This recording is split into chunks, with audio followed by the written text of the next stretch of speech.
Maybe some other parents, they can't handle a deaf child, but maybe we can. Why wasn't that my first instinct? Lion is malnourished? Bro, that's lion's fault. Sheep is malnourished? That's shepherd's. When you grow up, how much of that is religious? How many of those goals are religious? أعوذ بالله من الشيطان الرجيم. أعوذ بالله من الشيطان الرجيم. إذ قالت امرأة عمران رب إني نذرت لك ما في بطني محررا فتقبل مني إنك أنت السميع العليم. فلما وضعتها قالت رب إني وضعتها أنثى والله أعلم بما وضعت وليس الذكر كالأنثى وإني سميتها مريم وإني أعيذها بك وذريتها من الشيطان الرجيم. One of the scariest moments in my life was when my wife gave birth to my daughter. It's a very scary moment, it's a very happy moment, because you always think about what that's going to be like being a father. And even if you are not a father right now, and if you're not even married and you're not thinking about getting married, you know that eventually, inshallah, one day, I hope that you will have some blessed children. May Allah bless your children and bless your families. And when that time comes, there's a lot of preparation that goes into that. There's a lot of preparation, mental preparation, spiritual preparation. You're making a lot of dua. Since even before that your wife is pregnant, when you're married, you're always making dua, asking Allah subhanahu wa ta'ala to bless this not even existing child yet. And you have these dreams and these fantasies about what you're going to do with your kid, and you're going to take them to these places, and you're going to chill with them, and you're going to take them to all the spots you used to love to do, and you try to see other parents and think, oh, I wouldn't do it like that, I would do it like this. You have this whole plan in your head. And it got even more intense when she actually became pregnant. Because when she became pregnant, then it was very real, you know? And then we found out it was a girl. And so I got the pink paint, and I painted her room, and we got the bed and everything, and we made it real. We got all the clothes and everything. We're very excited. And so now it's the day of her actually giving birth, and it's very stressful, it's very scary. We want to make sure everything's going right.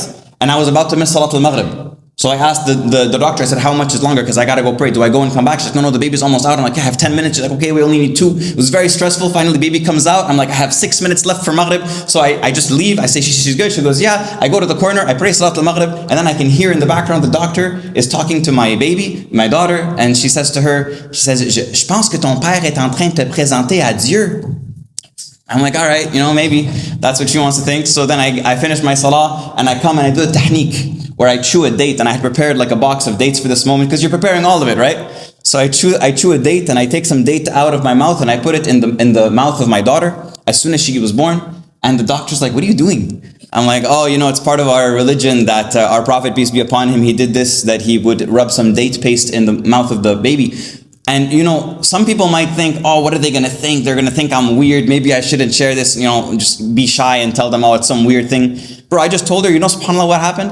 She told the other 2 nurses there, she's like, hey, you know what he just did? And she told them, and you know what they started saying among themselves, subhanAllah, and this is something you can take as knowledge for yourself. They started telling me, they're like, what's crazy is that we have a practice that we have this sugary gel, kind of like a tube of toothpaste, but it's just like sugar.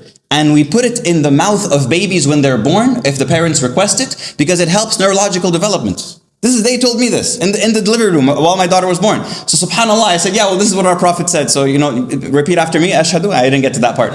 But it was almost there, right? So she tells me that now the baby has to do a bunch of tests.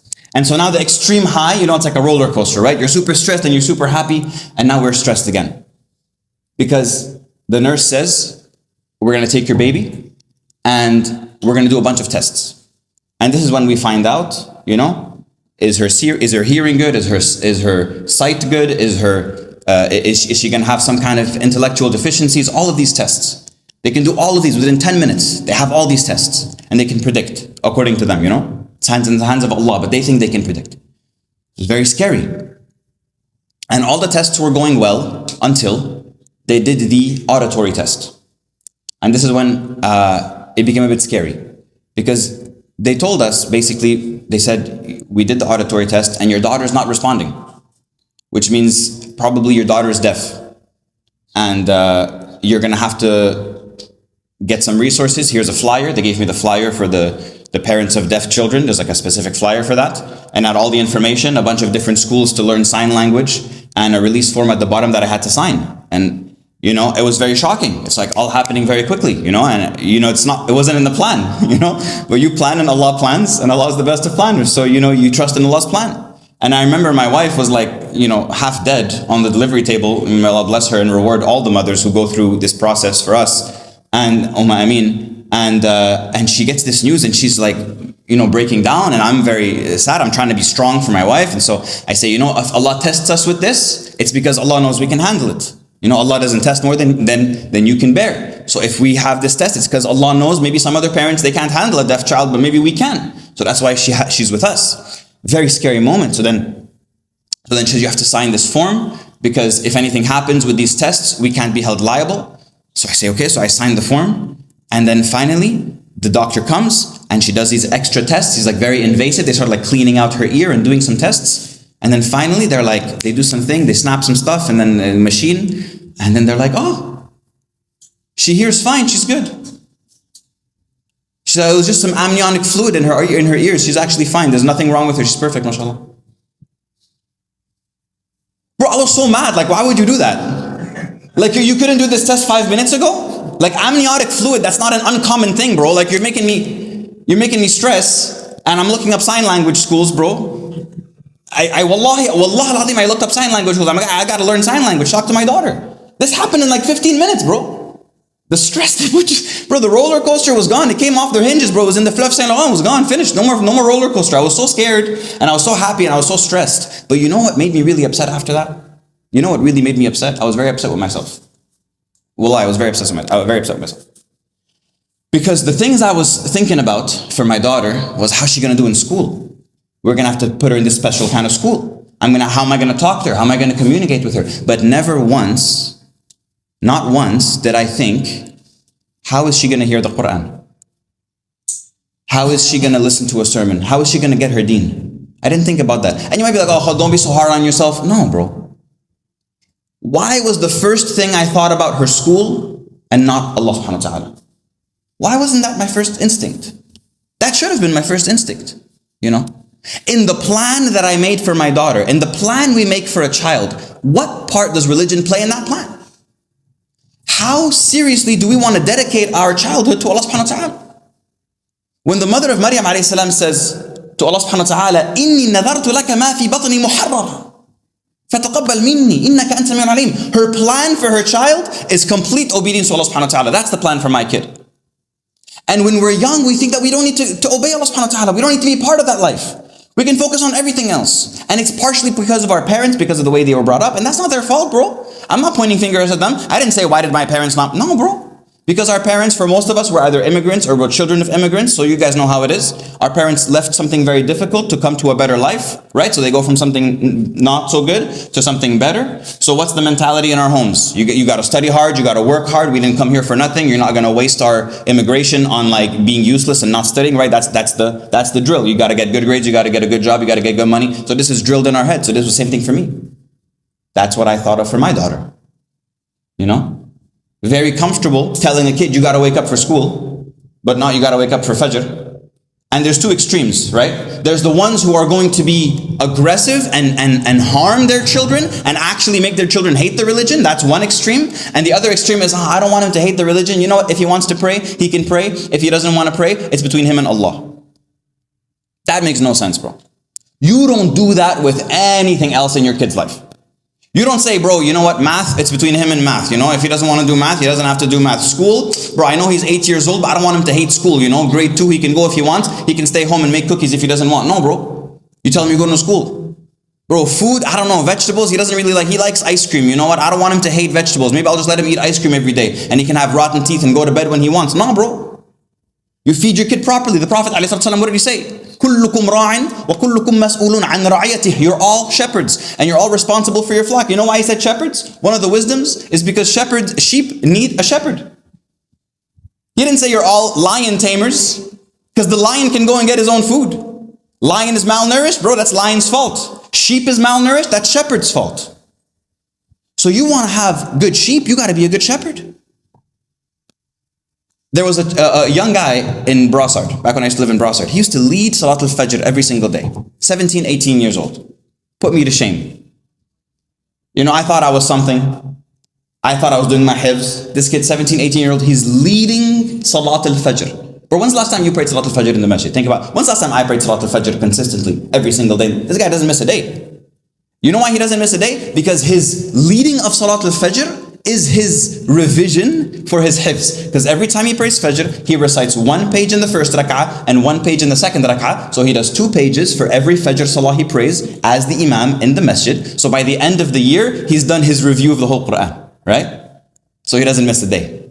I was amazed with this kid, bro. I came up to him and I said, his name was Nuruddin. It was a couple of years, it was just before COVID. Then he moved to Halifax. But he was there for a long time. I said, bro, how do you do your hifz? How did you memorize the Quran so quickly and so well? The guy never made a mistake, you know, mashallah, on it. And he's like, oh, it was very easy. Basically, during the school year, I wouldn't focus on Quran, but every single summer, I would dedicate myself. And I would just do hifz. And after a few years, I finished the Quran. And his father was there.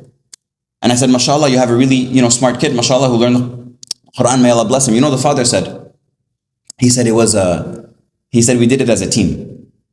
So the father, he wanted his kid to do hifz, but he didn't want to be a hypocrite. So he started doing hifz with his kid. And they became huffaz together, Allahu Akbar. Isn't that the most beautiful relationship? Can you imagine Yawm al-Qiyamah, how beautiful that's going to be for them? May Allah preserve them and give them a good ending and allow them to see each other on the Day of Judgment. Every ayah you recite, the hadith says that they will tell the sahib of the Quran, right, the companion of the Quran, to recite the Quran, and for every ayah you used to recite in the dunya, you go up 1 darajah. You go up. And imagine them going up together, father and son. It's so beautiful. What kind of relationship do you want with your parents and with your children? How much of a role does religion play in your youth? When we talk about the 7 under the shade of Allah subhanahu wa ta'ala on the Day of Judgment, one young boy, young girl, young person who grew up in the worship of Allah subhanahu wa ta'ala. Because when you're young, bro, c'est chill. Everything is chill when you're young. C'est chill, il est jeune. C'est chill. He'll go religious when he gets older. Bro, I almost choked on my biryani, okay? I'm having iftar. We're eating biryani, it's in iftar. And there's these 3 kids next to me. And at this point, I'm in my 20s. They're 14, 15 years old. You know when you see guys talk about like a video game they've all played and they get really excited and they geek out and they get, someone mentions something they recognize and they harp on that and like, yo bro, like, oh, what did you do at this level? Oh bro, I watched a walkthrough on YouTube and then I basically, all you have to do is go behind the box and shoot the guy in the head. He's like, oh, I know exactly what you're talking about. Yo, I saw the same video, the guy with the, and then they're all kind of, you seen that before? You know what I'm talking about? People geek out over like something they did. These kids were geeking out over the Quran and their hifz. Allahu Akbar. Bro, I'm here trying to not have my food come out with how embarrassed I am about how I spent my youth. I'm hearing one of the guys saying, Wallahi bro, this is what I remember him saying, almost word for word. It's been a few years, but this is what I remember, okay? One of them goes to there's 3 kids. One of them goes to the other, he says, bro, remember those days, man, after Fajr? Man, that was the best. Doing our hifz after Fajr, bro, that was so cool. Remember, bro, you were at 2 pages and I was trying to beat you. The other guy's like, yo, bro, remember when he went up to 4 pages? He's like, yeah, yo, how'd you do that? He's like, yo, 4 pages, bro? That's because I would wake up before Fajr and do the Qiyam hifz. And the one guy says, yo, Qiyam hifz. Bro, that's where it was at. And I'm there like, Qiyam hifz. Qiyam hifz, 4 pages, yeah. That's not what I talk to my friends about. I mean, I've never had friends like that. I never had a childhood like that, but I want my daughter to have one. I would love for her to have one. Does that start with her or does it start with me? If my parents were too busy working 70 hours a day, does that mean that I can't choose to have that religious childhood? Or does it just mean that Allah subhanahu wa ta'ala put me in a position that I just have to want it that much more? Because it's not just given. When you think about what you want to be when you grow up, how much of that is religious? How many of those goals are religious? Ask yourself that question. And ask yourself, what are you doing to make sure that your children are going to be on that path as well? The mother of Maryam alayhi salam, saying to Allah subhanahu wa ta'ala, I've dedicated what's in my womb to you.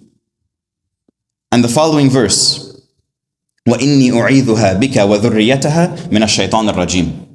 that I seek refuge in you, Ya Allah, and that you protect them, her and her offspring, from the devil, the reject. How much of our life is dedicated to fighting the shaitan? How much do we tell our kids to beware of the shaitan? How much do we make that a part of our lives? And that we implement it. And that we actually study the religion. So there's one friend of mine, he's advising this young girl. And so this is the problem, right? Sometimes we raise up kids, we don't know what we're doing, we don't actually prioritize the religion, and they get to a certain age and it's like, oh my God, my daughter's pregnant. Wali'adhu billah. Oh my God, my son is onto drugs. Oh my God, that, right? So you start freaking out and you start outsourcing, right? You start outsourcing to someone else, thinking someone's gonna come and fix your problems. Ain't nobody gonna fix your problems, bro. But I have a friend who counsels families. And he went into the home of a family and the parents asked him to give like da'wah or nasiha to their daughter. And he's talking to this girl, teenage girl. And she basically says, look, I don't care about the religion. I don't want to learn about the religion. I don't want to have anything to do with the religion. And so he's basically trying to make her love Islam and love the Quran. How difficult, right? One of the questions he asks her is, do you know any Quran? And she goes, yeah. I know Ikhlas, Falaq, Nas. She mentioned some surah she knows. He goes, okay, Surah Al-Falaq. Do you know Surah Al-Falaq? She goes, yeah. Because you understand what it means? She goes, yeah. I know what it means, right? If I ask anybody here, do you guys know Surah Al-Falaq? Probably yes. You know what it means? Yeah, pretty much. He asks her a question. He says, what does وَمِن شَرِّ غَاسِقٍ إِذَا وَقَبْ mean? I would rather you answer at the end if you know. Let's just continue with the story. So he asks her, what does وَمِن شَرِّ غَاسِقٍ إِذَا وَقَبْ means? And she says, I don't know. Like word for word, I don't know. How many times has she recited it? How many salahs has she said it? It's like we're saying things we don't even understand what we're saying, right? We have no idea what we're saying. In any other context, you would be called insane if you were saying something and you didn't know what you were saying, especially if you repeated it every single day. If I just walked up every single morning and every morning after I wake up, I just go, next morning I wake up, next morning, and someone's like, what are you saying? I'm like, I don't know. Does that sound normal? Does that sound sane? Now, of course, it's not nonsense because it's the words of Allah subhanahu wa ta'ala. So even memorizing the sounds and memorizing the motions of the lips and the tongue is blessed and it's divine and it's rewarded, right? But how much more profound if you actually understand? But you know what the crazy part of the story is? Is that her mom got mad at her. Her mom was like, what? You don't know what that means? I don't condone people talking back to their parents, but just for the sake of the story, I'll tell you what happened. What do you think she said to her mom? She turns to her mom and says, Mom, do you know what that means? And her mom was like, that's not the point. You should know more because we sent you to madrasas.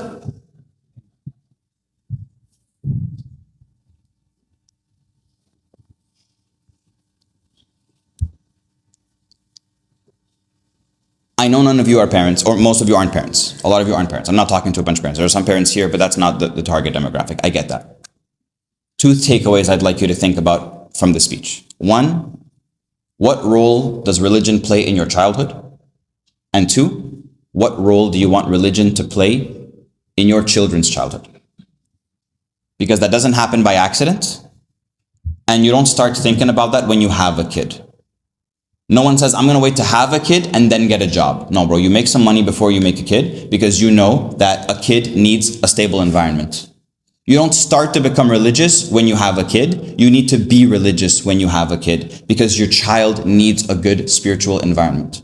And just like the mother of Anas ibn Malik gave him as a servant to the Prophet Muhammad ﷺ, and just like the mother of Maryam ﷺ gave her fi sabilillah, don't be afraid to allow your children to explore religious interests. Bro, in some of our homes, it's like a bad word to say that I want to be an imam. Like what? You want to throw that away, bro? Go become a doctor. Being a doctor is not bad, but neither is being an imam. Don't crush that interest. And if you are young and you have that interest in your heart, let it flourish.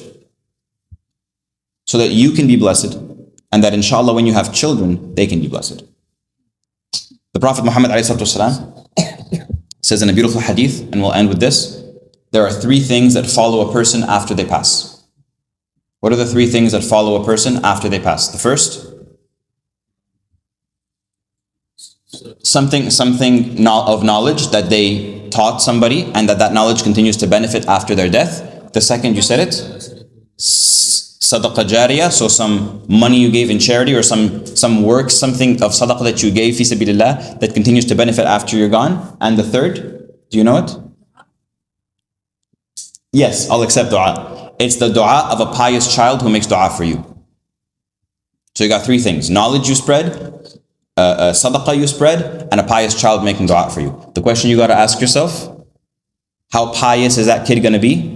And it's in the hands of Allah subhanahu wa ta'ala. But what are you going to do about that? And how powerful is their dua going to be? Because I would love for my daughter to grow up religious, to grow up loving Allah subhanahu wa ta'ala, to grow up loving the Quran, for me to build that life for her to love that, for me to be a part of that life with her. I want her to see me praying in qiyam. I want her to see me reciting Quran. I want her to see me at the halaqat and at the masajid and in the majalis of khair, and to see her mother in those things. And I want to get those good deeds with her. I want to spend that time with her so that we grow up in a blessed household. May Allah bless you and bless your households. And bro, if you think that I was stressed out when I thought my daughter was going to be deaf 10 minutes after she was born, think about the people in Palestine, think about the people in Sudan, think about the people all over the Muslim Ummah who every single time they give birth right now, they're being told, your child's not going to make it. Your child's going to be deaf. Your child's going to be malnourished. Your child's going to be this, that. May Allah protect them. May Allah honor them. They didn't have this plan. You know, when this kid in Palestine was growing up, I can tell you, bro, he didn't think that this was going to be the case for his children. Or maybe he did, but he shouldn't have. They shouldn't have to go through that. Allah is testing them with that. But say, alhamdulillah, you don't have that test, and make the most of it. Because if you squander it, that's insulting. Take advantage of the fact that you can grow up in a religious environment and that you can actually achieve your full potential. And may Allah subhanahu wa ta'ala bless and protect those all over the world who can't, and protect them against their oppressors and destroy their oppressors and help the oppressed wherever they may be. اللهم صل وسلم على رسول الله وعلى آله وصحبه أجمعين. والسابقون السابقون أولئك المقربون